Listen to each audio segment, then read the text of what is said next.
In the world of ufology, where the line between reality and fiction is often blurred, reports of flying object sightings originating from a single individual are frequently viewed by researchers with a considerable degree of skepticism, if not outright disbelief.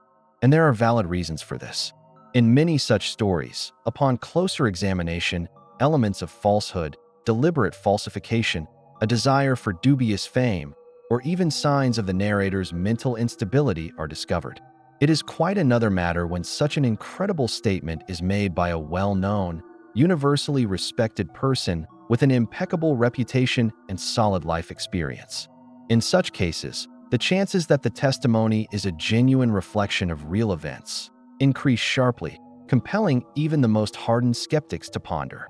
It is precisely to this category that the astonishing encounter with an alleged alien spacecraft belongs, which, according to the eyewitness, occurred in 1950 in a remote corner of South America.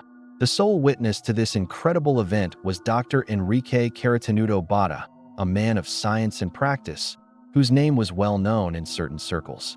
He first dared to share his incredible, almost fantastical story with Horacio Gonzalez, who was also interested in the UFO problem, during their meeting in Caracas, Venezuela, at one of the first conferences on unidentified flying objects, held in 1955. Dr. Bada, understanding the full unusualness and potential explosiveness of his account, gave Horacio Gonzalez official permission to relay all the details of this story to the famous American UFO researcher Leon Stringfield, one of the pioneers of ufology, known for his methodical approach and extensive archive of cases.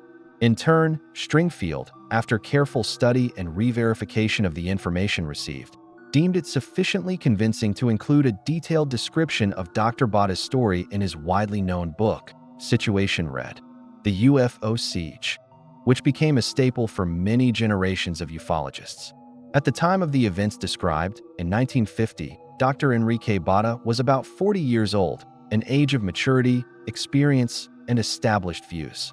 He was a highly educated man, having received an excellent engineering education and enjoyed well-deserved universal respect both among colleagues and in society. His past also spoke of him as an extraordinary and responsible individual. During World War II, he served his country as a pilot and an aviation engineer, which required not only technical knowledge but also courage and composure. In 1950, he held a prestigious position as an architectural engineer at a well-known construction company in Caracas. On business related to the implementation of a major international project, he traveled to Argentina, where he was to supervise work on a large construction site located in a rather remote and sparsely populated area. It was there, far from the city bustle and familiar routine, that the most amazing, most incredible, and perhaps most frightening events in Dr. Bada's life took place. On that fateful day, Dr. Bada was driving his car along a deserted highway, about 75 miles, approximately 120 kilometers, from his hotel, which was located in the nearest town. The area through which his route lay was known as Bahia Blanca, a vast, arid, and almost uninhabited region, where for many kilometers around, only sun-scorched steppe, overgrown with sparse shrubs, stretched out. The sun beat down mercilessly, and a haze rose above the scorching asphalt. Suddenly, not far from the roadway, about 100 meters to the side, Dr. Bada noticed a strange metallic object gleaming in the sun. It lay on the withered grass, and its shape was clearly artificial. It was a classic disc or flying saucer. Intrigued and slightly alarmed, he decided to examine this strange object more closely. He slowed down, pulled over to the shoulder, and stopped his car. Before getting out, he observed the object from his car for some time, but noticed no signs of movement or life around it. Then, summoning his courage, he got out of the car, once again carefully looked around. There was not a soul, not a single sound except the whistling of the wind. Convinced of the absence of visible danger, the man decided to approach closer. Approaching the object, Dr. Bada saw that there was an open aperture in its side, resembling an entrance hatch or door. Curiosity overcame caution, and after a brief hesitation, he carefully, trying not to make any noise, entered the mysterious craft. The first thing he felt was a strange, slightly metallic smell and an unusual silence that pressed on his ears after the noise of the wind outside. At first, it seemed to him that the object was completely empty.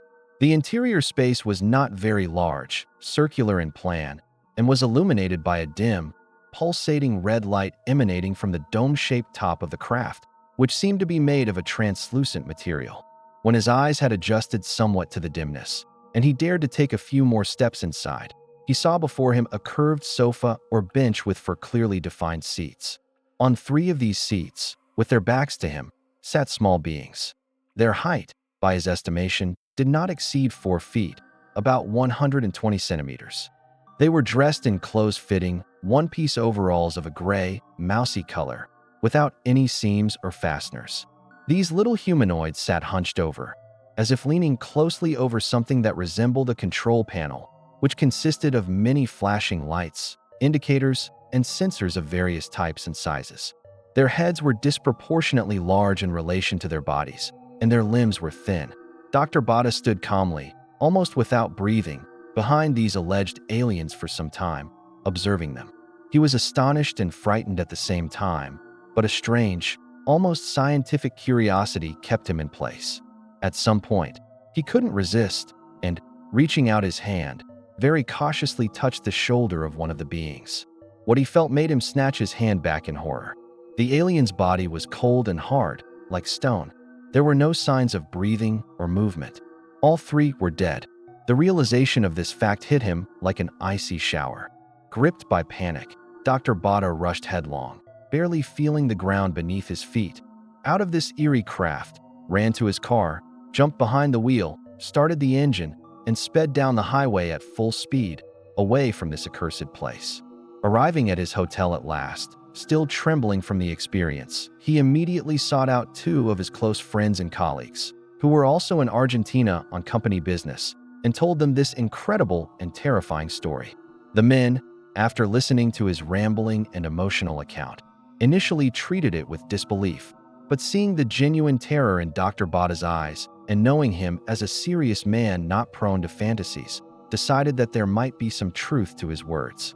They decided to take their hunting weapons for self-defense and return to the scene to see for themselves what had so frightened their friend. However, since it was already dark and the supposed location of the UFO was remote, isolated, and potentially dangerous, they decided to postpone the trip until the next morning. With the first rays of dawn, all 3, Dr. Bada and his 2 friends, set off. When their group, full of anxious forebodings, arrived at the very spot where Dr. Bada had seen the disc-shaped object the previous day, the UFO was no longer there. It had disappeared as mysteriously as it had appeared. All they managed to find on the spot was a small, still warm patch of scorched earth and a pile of gray, fine-grained ash, similar to that left after burning magnesium.